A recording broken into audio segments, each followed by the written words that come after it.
Hello साथियों, नमस्कार। मैं हूं रोहित और आप सभी लोगों का एग्जाम स्पॉट 95 पे स्वागत है। दोस्तों, आप अगर आरआरबी ग्रुप डी एनटीपीसी की तैयारी कर रहे हैं तो ये क्लास आपके लिए बहुत ही महत्वपूर्ण है। और अभी तक चैनल को सब्सक्राइब नहीं किया तो चैनल को सब्सक्राइब करके हमें सपोर्ट ज़रूर करें। और ये 52वीं क्लास है। अभी तक 51 क्लास कंप्लीट हो चुकी है और अभी तक उन क्लासों को आपने अटेंड नहीं किया तो प्ले लिस्ट पड़ी हुई है, आप जाके उनको अभी भी समय है कवर कर सकते हैं। आज होगा 14 सितंबर 2022 की फर्स्ट शिफ्ट के क्वेश्चंस, और जिसको आप बहुत ही अच्छी तरीके से समझेंगे। और एनटीपीसी की जो एग्ज़ाम की डेट है, अभी एक नोटिस वायरल हुई है कि उसका मानना है कि अभी 2 जून से ग्रेजुएट वालों का एग्ज़ाम शुरू हो जाएगा और अंडर ग्रेजुएट के जो भी छात्र होंगे उनका 28 जून से उनका एग्ज़ाम शुरू होगा। तो आप लोग इसी नोटिस को भी सच मान के चलेंगे, क्योंकि अभी कोई भी ऑफिशियल नोटिस नहीं, इंटरनल नोटिस वायरल हुई है। लेकिन एनटीपीसी का जो एग्ज़ाम है वो लगभग जून में ही होना तय था, तो हम उसी को मान के चलेंगे। तो आप अपनी तैयारी को बिल्कुल पूरी तरह से मजबूत रखिए, एग्ज़ाम कभी भी हो सकता है। लेकिन फ़िलहाल जून तक तो अभी ऐसी कोई उम्मीद नहीं है, जून तक आपका एग्ज़ाम होगा, क्योंकि अभी एनटीपीसी का स्टेटस वगैरह भी आना है। तो चलिए क्लास को शुरू करेंगे। ये रहा आज का पहला प्रश्न।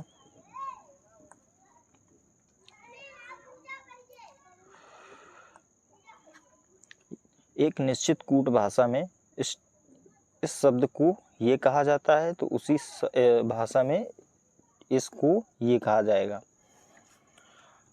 तो उसी कूट भाषा में इसको किस प्रकार लिखा जाएगा आपको ये बताना है। यहाँ देखिए स्टेट यस 19 पे होता है, लिख लेते हैं। आपको एक वर्ड लिख के बता देंगे, बाकी आप क्रॉस चेक कर लेंगे वहीं से। राइटिंग थोड़ी गंदी है।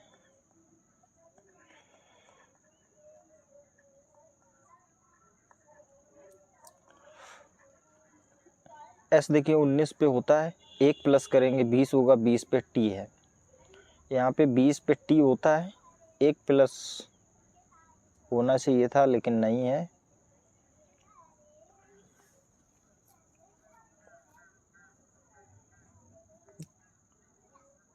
माफ़ी चाहूँगा दोस्तों, यहाँ पे ये वाला शब्द आएगा, इसको हमने गलत लिख दिया।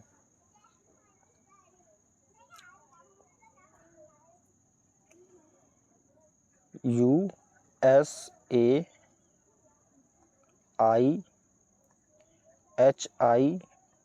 और U।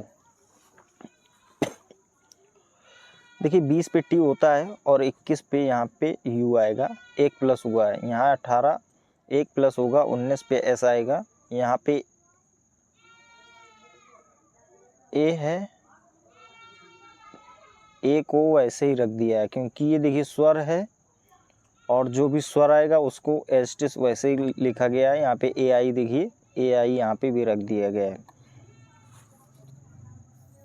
या तो फिर इसको देखिए 8 वर्ड हैं इस शब्द में, बीच के 2 वर्ड को सेम लिख दिया गया है, बाकी 3 को चेंज किया गया है।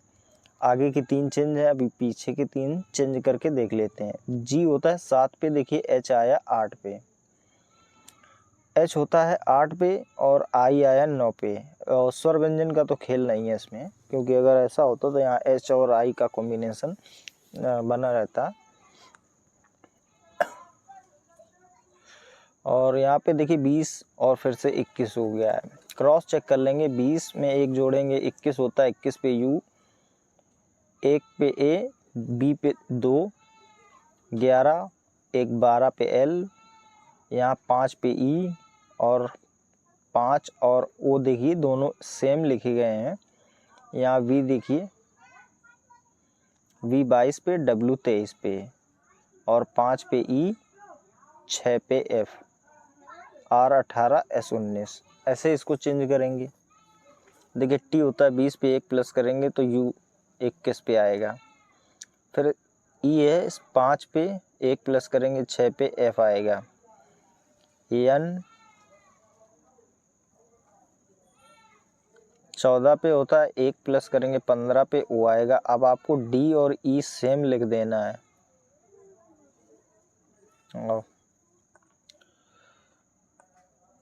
डी और ई सेम वैसे ही रख देना है। इसके बाद यहाँ पे देखिए एन है, 14 पे 1 प्लस 15 हो जाएगा, 15 पे ओ होता है। सी में 1 प्लस करेंगे डी हो जाएगा, वाई में 1 प्लस करेंगे तो जेड हो जाएगा। अब देखिए यहाँ पे यू एफ ओ, यहाँ पे ओ है, यहाँ भी ओ है, यू एफ ओ। इसके बाद D E O D Z, यानी ओ डी जेड होना चाहिए। यहाँ पे ओ है लेकिन ई है, डी नहीं है, तो ये ऑप्शन गलत हो गया। U F O E D O D Z, ये ऑप्शन आपका एकदम सही है। बाकी के जो ऑप्शन है बिल्कुल गलत हैं। आपका जो राइट आंसर होगा वो 2 नंबर है। अगला प्रश्न देखिए, इसमें आपको कॉमन देखना रहता है। इस प्रश्न में कितने लोग शिक्षित और कार्यशील दोनों हैं लेकिन ग्रामीण नहीं हैं। अब देखिए शिक्षित का पोर्शन ये है ट्रायंगल वाला, और रूरल यानी ग्रामीण वाला है जो ये वृत्त का है, और वर्किंग एरिया है जो ये वाला वृत्त है। अब उसने पूछा है कि ग्रामीण नहीं होना चाहिए, यानी इसमें आपको जो भी ग्रामीण के वृत्त में आए हुए लोग हैं ये नहीं होने चाहिए, लेकिन एजुकेट और वर्किंग दोनों होने चाहिए। तो दोनों का कॉमन देखिए यहाँ पे 8 मिल रहा है, तो ये 8 आपका सही आंसर हो जाएगा। इस प्रश्न को इसी तरीके से किया जाएगा। अभी देखिए यहाँ पे इसका मतलब, इसका संबंध इससे है, वहीं इसका संबंध इससे है। तो किस तरीके से हम इस प्रश्न को करेंगे आप देखिए।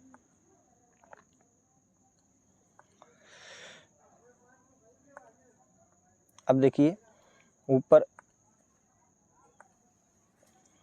ए बी सी एक क्रम में लिखा है, डी छोड़ दिया गया, इसके बाद ई एफ जी लिखा है। ठीक है, यहाँ पे डी छोड़ दिया गया है, इसके बाद आगे के 3 अक्षर लिए गए हैं। पी क्यू आर एस को यहाँ पे छोड़ दिया गया है, इसके बाद टी यू बी लिया गया है। ऐसे ही इन ऑप्शनों में देखिए एम एन ओ, पी को छोड़ना था यहाँ पे, इसके बाद क्यू से शुरू होता है, ये ऑप्शन गलत है। पी क्यू आर होना चाहिए, यहाँ पी के एल है, ये ऑप्शन गलत है। एक्स वाई जेड ठीक है, इसके बाद ए छोड़ा गया है, बी सी डी ये बिल्कुल सही आंसर है। और यहाँ चेक कर लीजिए जी एच आई जे, लेकिन यहाँ पे डी ई एफ ये बिल्कुल गलत होगा। ऑप्शन नंबर आपका 3 एकदम करेक्ट है। आगे देखिए 5 व्यक्ति ए डी ई एफ और के एक वृत्ताकार मेज के केंद्र की ओर मुख करके बैठे हैं। 5 व्यक्ति हैं, एक वृत्त के आकार का मेज है, उस केंद्र की ओर मुख करके बैठे हैं। ए डी और ई के ठीक बगल में बैठा है। ए जो है डी और ई के ठीक बगल में बैठा है, लेकिन डी का और ई का भी स्थान क्लियर नहीं है। एफ ई के ई और के दोनों के ठीक बगल में बैठा है। एफ जो है ई और के दोनों के ठीक बगल में बैठा है। अब देखिए यहाँ पे अभी हम इसको इसी आधार पर मान के चलेंगे, निम्न में से कौन ए और एफ दोनों के ठीक बगल में बैठा है। तो यहाँ पे देखिए ए और एफ के ठीक बगल में ई बैठा है, यही ऑप्शन आपका बिल्कुल सही आंसर होगा। क्योंकि आगे कोई भी कंडीशन नहीं दी गई है, इसलिए हम इसी को सही मान लेंगे। दी गई श्रृंखला में आपके दाएं सिरे से 12वें अक्षर के दाईं और 5वां अक्षर कौन होगा। देखिए दायां यहाँ से शुरुआत होगी, तो काउंट करेंगे पहले आपके दाएं सिरे से 12वें, यानी 1 2 3 4 5 6 7 8 9 10 11 12 पे एक्स आएगा। ठीक, 12वें अक्षर के दाईं ओर 5वां अक्षर कौन होगा। अब इस अक्षर के दाईं ओर यानी इस ओर चलेंगे, पांचवा अक्षर कौन होगा? तो देखिए जेड से शुरू करिए, 1 2 3 4 5, पांचवा अक्षर क्यू आएगा। तो क्यू आपका एकदम राइट आंसर हो जाएगा। अगला प्रश्न, एक निश्चित कूट भाषा में इसको ये लिखा जाता है, इसको यहाँ पे ये लिखा जाता है, उसी भाषा में इसको क्या लिखेंगे? देखिए यहाँ पे ए आर को पलट दिया गया है, यहाँ पे देखिए ए आर आ गया, आर ए को पलट के ए आर कर दिया, पी को वैसे ही रखा गया, यहाँ पे आई और डी को बदल दिया गया है। यहाँ पे एल ओ को पलट दिया गया है, सी को वैसे ही रखा गया है यहाँ पे, और एल और ए को भी पलट दिया गया है। ऐसे यहाँ पे ई एन हो जाएगा, वी को सेम रखेंगे, यहाँ पे आर ई हो जाएगा। पलट देंगे तो ई एन वी, यहाँ पे ई है, E N V E R, जबकि आर ई होना चाहिए, E N V R E. ये ऑप्शन आपका बिल्कुल सही आंसर है। अगला प्रश्न देखिए, पी आर टी वी और डब्ल्यू एक ही इमारत के अलग अलग मंजिलों पर रहते हैं। इमारत में सबसे निचली मंजिल का क्रमांक 1 है, तो जो सबसे नीचे का मंजिल है क्रमांक 1, उसके ऊपर की मंजिल का क्रमांक 2 है, और सबसे ऊपरी मंजिल का क्रमांक 5 है, यानी 1 2 3 4 5 करके हैं, 3 4 5। ठीक है, वी डब्ल्यू के ठीक नीचे वाली मंजिल पर रहता है। वी जो है डब्ल्यू के ठीक नीचे वाली मंजिल पर रहता है।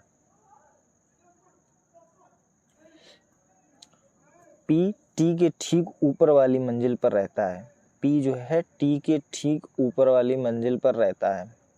आर पी के ठीक ऊपर वाली मंजिल पर रहता है। पी यहाँ पे तो आर यहाँ पे आ जाएगा। डब्ल्यू टी के ठीक नीचे वाली मंजिल पर रहता है। डब्ल्यू जो है टी के ठीक नीचे वाली मंजिल पर रहता है, तो डब्ल्यू जब आ गया तो वी इसके नीचे आ जाएगा। अब इनको उठा के यहाँ पे रख दीजिए, वी डब्ल्यू, यहाँ पे हो जाएगा टी, ये हो गया पी और ये हो गया आर। अब देखिए तीसरी मंजिल पर कौन रहता है, तो तीसरी मंजिल पर टी रहता है, यही आपका राइट आंसर हो जाएगा। आप लोगों को समझ में आ रहा होगा, उम्मीद है। अगर किसी भी प्रश्न में परेशानी होती है तो आप कमेंट में पूछ सकते हैं, हम उस प्रश्न को दोबारा से किसी क्लास में करा देंगे। यदि संख्या इसके प्रत्येक अंक को बाएं से दाएं आरोही क्रम में यानी बढ़ते हुए क्रम में व्यवस्थित किया जाए तो मूल संख्या की तुलना में कितने अंकों की स्थिति बदल जाएगी। देखिए इसको हम पहले यहाँ पे लिख लेते हैं, 5 4 6 9 8 3 2 9। अब इसको आरोही क्रम में यानी बढ़ते हुए क्रम में लगाना है, तो सबसे पहले यहाँ पे 2 आएगा, 2 के बाद 3 आएगा, और 3 है 2 जगह तो 2 बार 3 लिखेंगे। फिर आएगा 4, 4 को यहाँ लिखेंगे। फिर 5 आएगा, फिर 6 आएगा, फिर 7 आएगा, लेकिन 7 यहाँ पे नहीं है। फिर 8 आएगा, 8 यहाँ पे आ गया। फिर आएगा 9 और फिर आएगा 9। तो टोटल देखिए सभी का स्थान चेंज हो गया है, लेकिन एक 9 ऐसा है जिसका स्थान अभी तक चेंज नहीं हुआ है।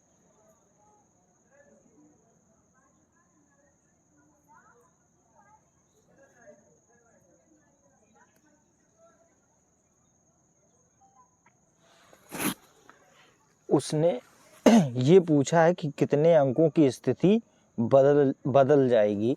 आप लोग प्रश्न को ध्यान से पढ़ेंगे तभी इस प्रश्न का आंसर सही होगा। नहीं अगर एक ऑप्शन यहाँ पे रख देता तो एक ऑप्शन पे यहाँ पे हम लोग टिक कर देते, क्योंकि एक अक्षर ऐसा है जिसकी स्थिति चेंज नहीं हुई, बाकी सबकी बदल गई, और ये वही पूछ रहा है कि कितने की बदल गई है। तो 1 2 3 4 5 6 7 8, टोटल में 8 अक्षरों की स्थिति बदल चुकी है, तो यही आपका राइट आंसर होगा।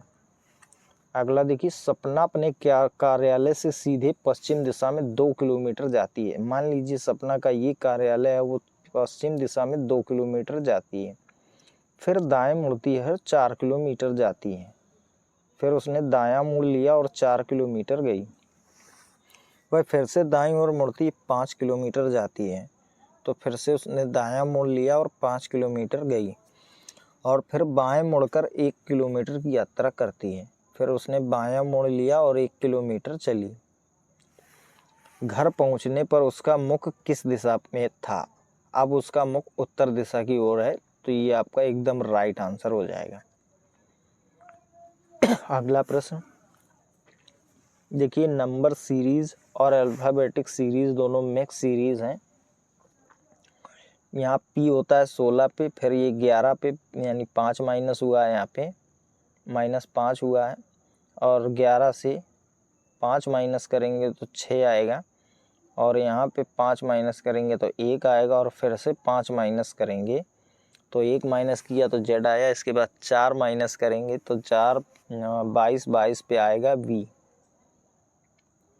ठीक, अब यहाँ पे J है, 5 माइनस करेंगे तो 5 पे आएगा E, फिर 5 माइनस करेंगे तो Z, और Z में 5 माइनस करेंगे तो आएगा U। U होता है 21 पे, 21 में 5 माइनस करेंगे तो आएगा 16, 16 पे होता है P। अब देखिए PV का काम ख़त्म हो गया, PST वाला भी ख़त्म हो गया, VI वाला भी ख़त्म हो गया। अब आपका VP का ऑप्शन केवल एक बचा, यही ऑप्शन आपका एकदम राइट होगा। चाहो तो इसको चेक कर लो, नहीं आगे बढ़ जाओ, क्योंकि और भी कोई ऑप्शन नहीं मैच करेंगे। 6 दोस्तों OP QR S और T में से प्रत्येक की लंबाई अलग अलग है।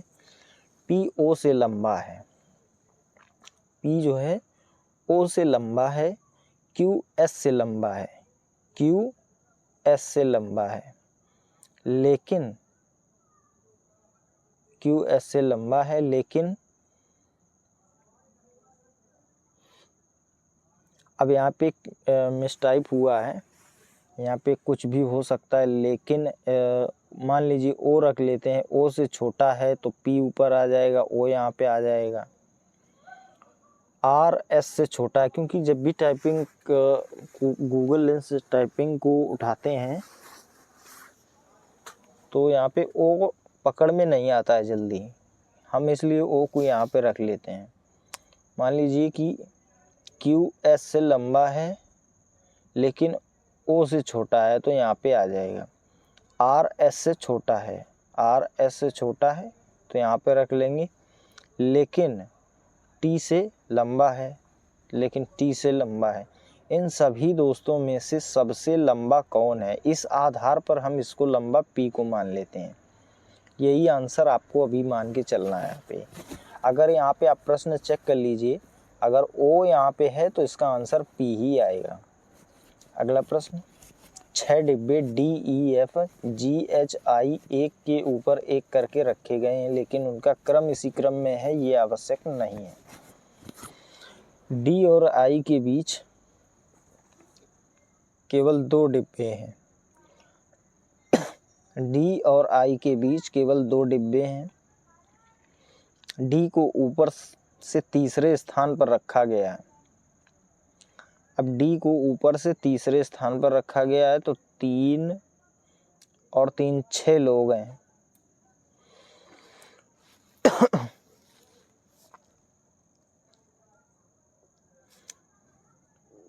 अब देखिए इनको हम क्रम में डाल लेते हैं। पहले मान लीजिए D को यहाँ पर रखा गया है और इसको तीसरे स्थान पर रखा गया है। यहाँ पे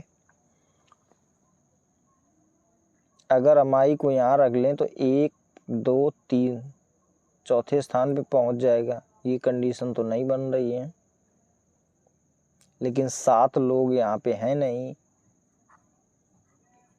D और I के बीच केवल 2 डिब्बे हैं, ठीक है। D को ऊपर से तीसरे स्थान पर रखा गया है तो 1 2 3, अच्छा तीसरे स्थान पर रखा गया है तो एक लाइन यहाँ से ख़त्म कर देते हैं। हाँ अभी सही है। E और I के बीच केवल एक डिब्बा है तो E और I के बीच एक डिब्बा है तो E को हम यहाँ पर रख लेते हैं। साथ ही ई और एफ के बीच भी केवल एक डिब्बा है, तो एफ आ जाएगा यहाँ पे। अब इसके और इसके बीच भी एक डिब्बा है। नीचे से तीसरे स्थान पर कौन सा डिब्बा रखा गया है? नीचे से तीसरे स्थान पे ई रखा गया है, तो ऑप्शन ई वाला बिल्कुल सही होगा। आगे कुछ बताया नहीं गया, तो इनके दो अक्षर जो बचे होंगे उनके कोई भी स्थान क्लियर नहीं होंगे। आगे देखिए, यहाँ पे इस प्रश्न को हल करिए। सबसे पहले हम जोड़ते हैं। देखिए 28 5 33 होता है, 5 प्लस किया गया है 33, 8 में 3 गया 5, 4 में 3 गया 1, यानी यहाँ पे 5 प्लस हुआ और यहाँ पे 15 प्लस हुआ है। क्रॉस चेक करेंगे इसमें। देखिए 67 5 72 और 7 में 2 गए 5, 8 में 7 गया 1 5, यानी यहाँ भी 15 प्लस हुआ है। आगे ऑप्शन में देखिए 29 5 34, 34 और 15, 5 4 9 39 49 एकदम से सही है। आगे इसमें देखिए 57 5 62 होता है, यहाँ 72 है, ऑप्शन गलत है। 25 5 30 होता है, यहाँ पे 38 है, गलत है। 125 और 5 130 होगा, ये भी ऑप्शन गलत है। तो राइट आंसर आपका पहला वाला एकदम से सही है। बस स्टॉप से स्टेडियम की दिशा के बारे में पूछे जाने पर अखिल ने कहा, वहां जाने के लिए किसी व्यक्ति को दक्षिण की ओर 100 मीटर चलना होगा। मान लेते हैं यहाँ से वो 100 मीटर चला,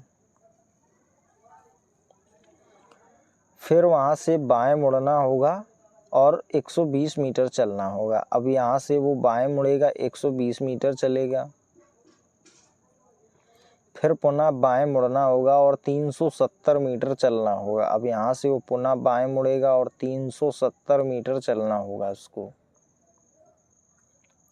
फिर उसे पुनः बाएं मुड़ना होगा, 400 मीटर चलेगा, फिर से उसने बायां मोड़ लिया और 400 मीटर चला,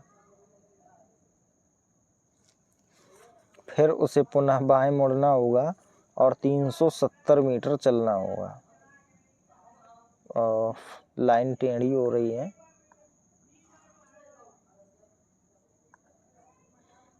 फिर से वो 370 मीटर चलेगा, तो वो इस सामने आ जाएगा।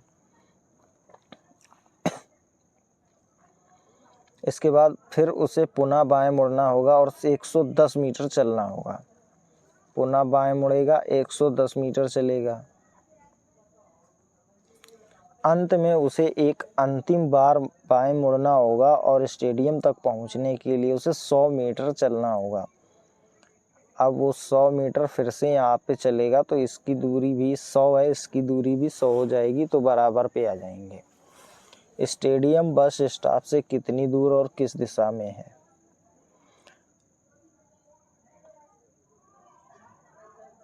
अब ये यहाँ पे आपका स्टेडियम यहाँ पे इसका आ गया और ये बस स्टॉप। अब ये वाली दिशा पूछी, तो दिशा तो हो गई, देखिए पश्चिम दिशा, पूर्व वाले तो ऑप्शन गलत हैं। अब दूरी निकालनी है, तो 400 मीटर की ये दूरी है अगर, तो ये वाली दूरी भी 400 की होनी चाहिए जब बिल्कुल बराबर पे हैं। तो ये देखिए 120, 110, इनको जोड़ लीजिए, 2 1 3 230। अब टोटल दूरी 400 है, लेकिन ये चला यहाँ पे, इसकी दूरी जो बीच की खाली पड़ी होगी वो जब इसमें 400 में से हम 230 घटा देंगे, तो ये वाली जो खाली पड़ी दूरी है वो निकल के आ जाएगी यहाँ से, ये वाली दूरी।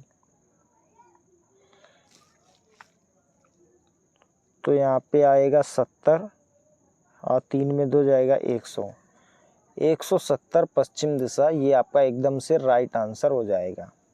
ये ऑप्शन भी गलत है। प्रश्न देखिए, वैसे प्रश्न बड़ा है, इसमें पढ़ने में समय थोड़ा जाएगा, लेकिन प्रश्न इजी था, इतना कठिन भी क्वेश्चन नहीं है।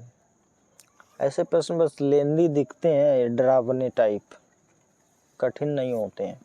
जिस आपको इन प्रश्नों को देख के घबराना नहीं, बस आसानी से पढ़िए, अगर एक बार में आ जाए तो उसको करिए। आगे देखिए, इस प्रश्न को हल करेंगे।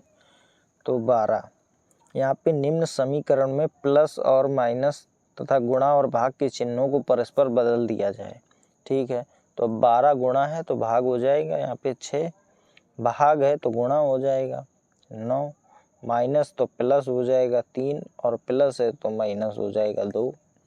अब इसको डिवाइड करके 6 दूनी 12, 2 बचे 9 दूनी 18 और 18 यहाँ पे 3 प्लस के 2 माइनस के तो 1 प्लस का बचेगा, तो प्लस में 1 जोड़ लीजिए 19 आपका एकदम राइट आंसर है। अगला प्रश्न, यदि संख्या इतने के प्रत्येक अंक को 9 से घटा दिया जाए तो इस प्रकार बनी नई संख्या में कितने सम अंक होंगे। अब देखिए 9 से घटाना है तो 7, 2, 5, 1, 4, 3, 6, 8। अब इसको 9 से घटाएंगे 2 बचेगा, एक सम अंक है। 9 से घटाएंगे 7, कोई भी सम अंक नहीं। 9 से घटाएंगे इसमें 4 आए 2 हो गए। 9 से घटाएंगे 8, इसमें 9 से घटाएंगे तो 5, 9 से घटाएंगे 6, 9 से घटाएंगे 3, 9 से घटाएंगे 1। अब देखिए सम अंक की बात करी, 2 सम अंक है, 4 सम अंक है, 8 सम अंक है, 6 सम अंक है, यानी टोटल में 4 अंक ऐसे हैं जो सम है। यही उसने प्रश्न में पूछा है, तो आपका जो राइट आंसर होगा वो 3 नंबर होगा।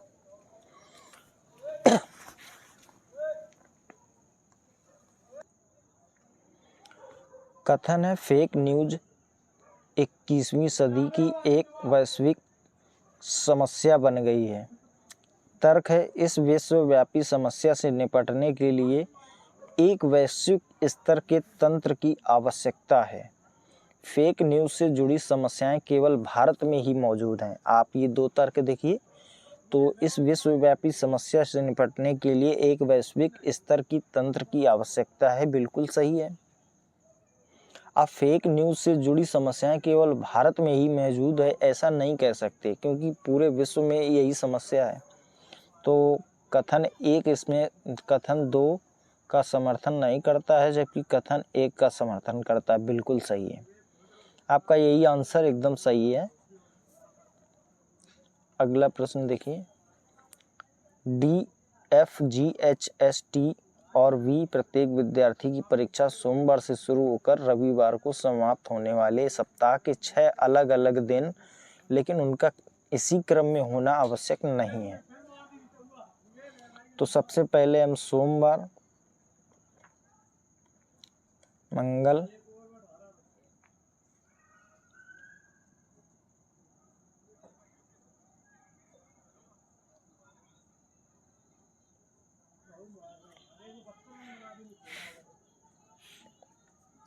बुध, गुरु, शुक्र, शनि और रवि, इनको हम लिख लेते हैं। डी की परीक्षा जी की परीक्षा के ठीक पहले वाले दिन है। डी की परीक्षा जी के ठीक पहले होगी। वी की परीक्षा टी की परीक्षा के ठीक बाद होगी। वी की और टी की बाद होगी। डी और एफ के बीच केवल एक विद्यार्थी परीक्षा देगा। डी और एफ के बीच एक देगा, तो डी यहाँ पे जब रखा है तो इसको यहाँ पे रख लेंगे और यहाँ पे इसको रख लेंगे। इसके बाद देखिए वी की परीक्षा बुधवार को है, तो वी को हम बुधवार को लिख लेंगे। और एच की परीक्षा शुक्रवार को है, एच की परीक्षा हो जाएगी शुक्रवार। ठीक। एफ की परीक्षा ना तो सोमवार को है और ना ही शनिवार को है। एफ की परीक्षा ना तो सोमवार को है और ना ही शनिवार को है। तो एफ की परीक्षा अब हम यहाँ पे रख नहीं सकते हैं, क्योंकि डी और जी साथ में आएंगे, तो एफ को यहाँ पे रख लेते हैं और इसको हटा देंगे। यहाँ पे एक खाली स्थान पे एच आएगा और यहाँ पे डी और जी एक साथ आएंगे। ठीक है। अब आगे देखिए, एफ की परीक्षा ना तो सोमवार को है ना ही शनिवार को है, तो एफ यहाँ पे आ गया, तो अब इसका काम यहाँ से भी ख़त्म हो गया। अब आगे उसने एक बात बोली है कि टी की परीक्षा के ठीक बाद वाले दिन है, तो वी यहाँ पे आ गया तो टी इसके पहले आ जाएगा। एफ यहाँ पे है नहीं, एफ यहाँ पे आ गया जी। अब बचा क्या, एस बचा, एस यहाँ पे आ जाएगा। अब उसने पूछा किसकी परीक्षा गुरुवार को है, तो गुरुवार को एफ की परीक्षा है, तो एफ आपका राइट आंसर हो जाएगा। अगला प्रश्न देखिए, यदि दी गई श्रेणी की सभी अंकों को अवरोही क्रम में व्यवस्थित किया जाए तो इनमें से किस संख्या की स्थिति अपरिवर्तित रहेगी। देखिए, अवरोही क्रम का मतलब है घटते हुए क्रम में, ठीक। तो सबसे पहले बड़ी संख्या आएगी तो यहाँ पे आ जाएगा 974, फिर उसके बाद ये वाली संख्या लेंगे तो 876 यहाँ पे आ जाएगी। इसके बाद आएगा आपका 643, तो 643 यहाँ पे आ जाएगा। और इसके बाद 453 यहाँ पे आएगा, और फिर आ जाएगा 227। तो एक संख्या ऐसी 227 है जिसकी स्थिति अपरिवर्तित है, बाकी सभी की स्थिति चेंज हो चुकी है। तो आपका जो राइट आंसर होगा वो 227, ऑप्शन नंबर 2। अगला प्रश्न देखिए, इस अनुपात समानुपात का प्रश्न है। इसका संबंध इससे है, इसका संबंध इससे, और इसका संबंध इससे है। तो आगे इसका संबंध आपको बताना है। अभी देखिए इसका संबंध यहाँ पे देखिए, 13 दूनी 26 प्लस 1 किया 27 हो गया, 32 दूनी 64 प्लस 1 किया तो 65 हो गया, 35 दूनी 70 और 1 प्लस किया तो 71 हो गया। और अब यहाँ पे 1 माइनस करिए इसमें तो 50 बचेगा, 2 से डिवाइड करिए तो 25 आ जाएगा। अब इसको क्रॉस चेक करिए, 25 दूनी 50, 1 प्लस करेंगे तो 51, यानी यहाँ पे 25 आएगा। 25 आपका एकदम राइट आंसर हो जाएगा। अगला प्रश्न देखिए, कितने व्यक्ति विद्यार्थी हैं लेकिन ना तो कलाकार और ना ही एथलीट हैं। अब देखिए यहाँ पे इसमें कॉमन देखना होता है। अब उसने बोला है कि कितने व्यक्ति विद्यार्थी हैं, यानी विद्यार्थी होने चाहिए स्टूडेंट, लेकिन कलाकार आर्टिस्ट नहीं होने चाहिए, तो आर्टिस्ट इतने लोग हैं ये नहीं होने चाहिए, और ना ही एथलीट होने चाहिए, तो एथलीट इतने लोग हैं ये भी नहीं होने चाहिए। तो बच रहा है 60, आपका राइट आंसर हो जाएगा। यही कॉमन है और ये आपका राइट आंसर है। अगला प्रश्न देखिए, यदि 5 अगस्त 2012 को रविवार है, 5 अगस्त 2012 को रविवार है, तो 17 सितंबर 2015 को सप्ताह का कौन सा दिन होगा। तो 17 सितंबर 2015। अब इसको देखिए, डिफरेंस देखिए, यहाँ पे जो सालों का डिफरेंस है वो 3 साल यहाँ पे डिफरेंस है। और दिन की बात करें, अगर 5 अगस्त से 5 अगस्त तक हम जोड़ लें तो ये 5 अगस्त से 5 अगस्त कट जाएगा, ठीक। अब बचेगा आगे, एक अगस्त होता है 31 का, 5 घटा देंगे दिन, तो विषम दिन निकालना है पहले। तो 31 में जब 5 घटा देंगे तो बचेंगे 26, और विषम दिन निकालना है तो 26 में 7 से डिवाइड करिए तो 7 तिरका 21, यानी 5 शेष दिन बचेंगे, तो 5 यहाँ पे आ जाएगा। अब अगस्त का काम ख़त्म। अब बचा 17 सितंबर, अगर इसको विषम दिन निकालना है तो 17 और 7 से डिवाइड करेंगे, यानी सप्ताह में 7 दिन के बाद दिन रिपीट शुरू हो जाते हैं, इसलिए 7 का डिवाइड करते हैं। तो 7 दूनी 14, शेष बचेगा 3, तो 3 यहाँ पे विषम दिन हो गए। सितंबर का भी काम ख़त्म। अब इनको जोड़ लीजिए, 5 3 8 3 11, 11 बचे तो 7 से डिवाइड करेंगे तो 4 शेष आ जाएगा। जो भी शेष आता है वही विषम दिन होता है, तो 4 इसमें रविवार में हम जोड़ देंगे, 4 दिन रविवार में जोड़ देंगे तो आपका आएगा रविवार, 1 सोमवार, 2 मंगलवार, 3 बुधवार और 4 गुरुवार। तो यहाँ पे आ जाएगा गुरुवार। गुरुवार आपका एकदम राइट आंसर है। उम्मीद है दोस्तों समझ में आ रहा होगा। बंटी और बबली की वर्तमान आयु का योग 32 वर्ष है। 2 वर्ष बाद बंटी की आयु बबली की आयु की 3 गुनी हो जाएगी। तो बंटी और बबली देखिए यहाँ पे, बंटी बबली वर्तमान आयु का जो योग है वो 32 वर्ष है। अब 2 वर्ष बाद बंटी की आयु बबली की आयु की 3 गुनी हो जाएगी। बबली की अगर 1 है तो इसकी 3 हो जाएगी। ये इनका अनुपात है। अब उसने 2 वर्ष बाद बोला, ये वर्तमान की है, तो 2 वर्ष दोनों की आयु बढ़ जाएगी। तो 32 है अगर तो 36 हो जाएगी। अब ये इसके बराबर, तो 3 1 4 बराबर 36 के, तो 4 नाम 36 यानी 1 बराबर 36 के। अब उसने पूछा है बंटी की वर्तमान आयु कितनी है, तो बबली की आ जाएगी 9 वर्ष और बंटी की आएगी 27 वर्ष।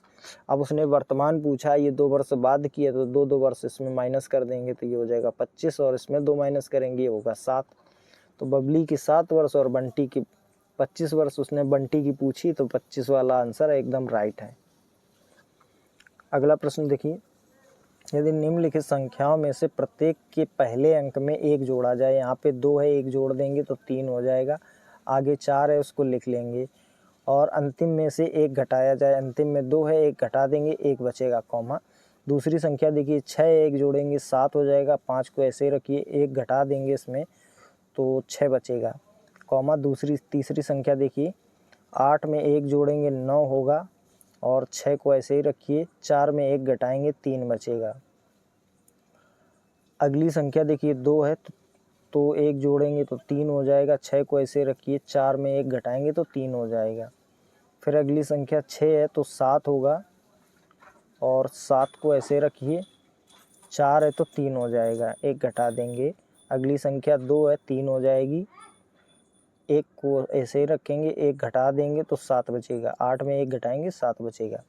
फिर 845 है, आगे देखिए 8 में 1 जोड़ेंगे तो 9 हो जाएगा, उसको सेम रखेंगे 4 को, और आगे 5 1 घटा देंगे तो 4 बचेगा। अब उसने कहा है तो कितनी संख्याओं का पहला अंक अंतिम अंक से पूर्णतया विभाज्य होगा। अब 1 से 3 में डिवाइड करेंगे डिवाइड हो जाएगा, 6 से 7 में डिवाइड करेंगे नहीं होगा, 3 से 9 में भाग देंगे डिवाइड हो जाएगा, 3 से 3 में भाग देंगे डिवाइड हो जाएगा, 3 से 7 में डिवाइड नहीं होगा, 7 से 3 में नहीं होगा, और 4 से 9 में ये भी डिवाइड नहीं होगा। तो टोटल में 3 संख्याएं ऐसी हैं जो पूरी तरह डिवाइड हो जाएंगी। तो आपका जो राइट आंसर आएगा वो चौथा ऑप्शन बिल्कुल सही है।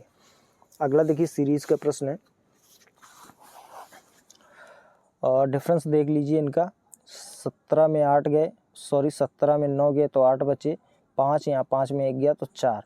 इसका डिफरेंस देखिए यहाँ पे 9 में 9 गया 0, और 11 में 7 तो 4, यानी यहाँ पे 40 से 48 हुआ है। और यहाँ पे देखिए 23, 7 से 23 16, और आगे इनके बीच का डिफरेंस देखिए 2 सीरीज़ बनेगी 16, और यहाँ पे 40। अगर यहाँ पे 8 इसमें जोड़ेंगे, इसका डिफरेंस देखिए यहाँ पे 8 है, तो इनका भी डिफरेंस 8 होना चाहिए था। इसमें 8 घटाएंगे यहाँ पे तो आ जाएगा 32, इसमें भी 8 घटा देंगे तो 32 में 8 घटाएंगे यहाँ पे 24 आना चाहिए, 24 में 8 घटाएंगे तो 16 आएगा, तो 16 यहाँ पे है। तो जब 16 में 8 जोड़ दिए तो यहाँ पे आ जाएगा 24, 24 आपका एकदम राइट सही। 24 नहीं 23 और 24 को जोड़ देंगे तो हो जाएगा 47, 47 आपका एकदम राइट आंसर, पहला ऑप्शन एकदम करेक्ट है। अगला प्रश्न देखिए, इनइक्वलिटी का प्रश्न है, असमानता का। जी बड़ा या बराबर है एस से, जी यहाँ पे है, एस यहाँ पे है, और जी बराबर है आई के, आई बड़ा है एच से, एच बड़ा है एस से। अगर एच बड़ा है एस से तो आई बड़ा होगा एस से, जब आई से इसके बराबर है तो जी भी बड़ा होगा एस से, बिल्कुल सही है। एच बड़ा है सी से, एच यहाँ पे है सी यहाँ पे है, एच बड़ा है एस से, एस बड़ा है ए से, ए बराबर सी के, तो ए से एस बड़ा है तो सी से भी एस बड़ा होगा, एच एस से बड़ा है तो इन तीनों से एच बड़ा होगा, और ये भी सही होगा ऑप्शन। तो यहाँ पे दोनों ऑप्शन आपके सही होंगे, लेकिन आंसर में आपको या तो निष्कर्ष 1 या 2 पालन करता है, ये वाला आंसर सही होगा, और ये वाला तो गलत है, ये भी गलत है, केवल वाले दोनों आंसर गलत हैं, और यहाँ पे दोनों जबकि सही हैं, तो पहले ही आंसर इसका ज़्यादा फॉलो करेगा। अगला देखिए फिर से सीरीज का प्रश्न है, इसका डिफरेंस देखिए यहाँ पे 2 4 18 26 8, और 26 से 42 यानी 12 में 6 गया तो 6 बचा, और 3 में 2 गया 1, यानी यहाँ पे देखिए दुगना होता चला जा रहा है, 2 से 4 4 से 8 8 से 16 16 से 32, 32 इसमें जोड़ेंगे तो 2 2 4, 44 और 30 74। 74 आपका एकदम राइट आंसर होगा। अगला प्रश्न देखिए, 7 व्यक्ति P Q R S T U और वी एक सीधी पंक्ति में उत्तर की ओर मुख करके बैठे हैं। टी के बाईं ओर केवल 2 व्यक्ति बैठे हैं। टी के बाईं ओर केवल 2 व्यक्ति बैठे हैं। क्यू आर के दाईं ओर दूसरे स्थान पर है। क्यू आर के दाईं ओर दूसरे स्थान पर बैठा है, जो पंक्ति के किसी एक सिरे पर बैठे हुए व्यक्ति के दाईं ओर ठीक बगल में है। तो आर की बात हुई है, ठीक है।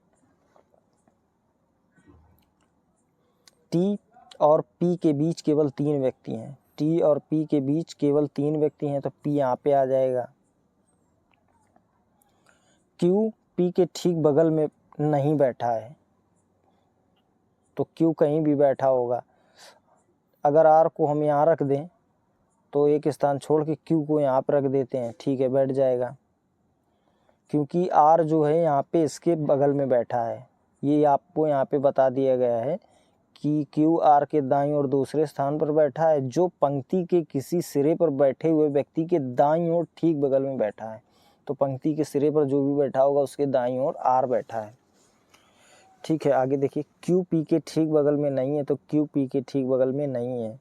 एस यू के दाईं ओर ठीक बगल में बैठा है। एस यू के दाईं ओर ठीक बगल में बैठा है, बिल्कुल सही है। अब बचा इसमें क्या, पी हो गया, क्यू हो गया, आर हो गया, एस भी हो गया, टी हो गया, यू भी हो गया, वी बचा, वी आ जाएगा यहाँ पे।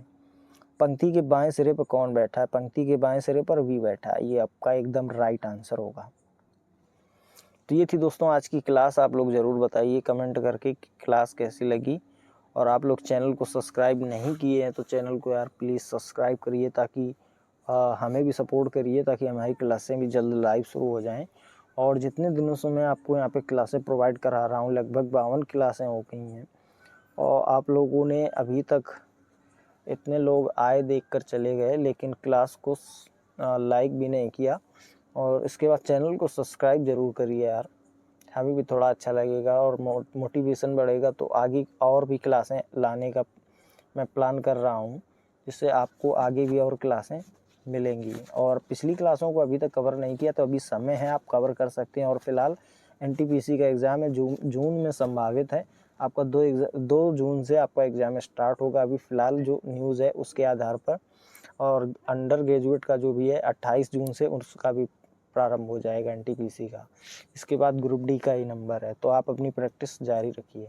चलिए दोस्तों, मिलेंगे अगली क्लास में। धन्यवाद।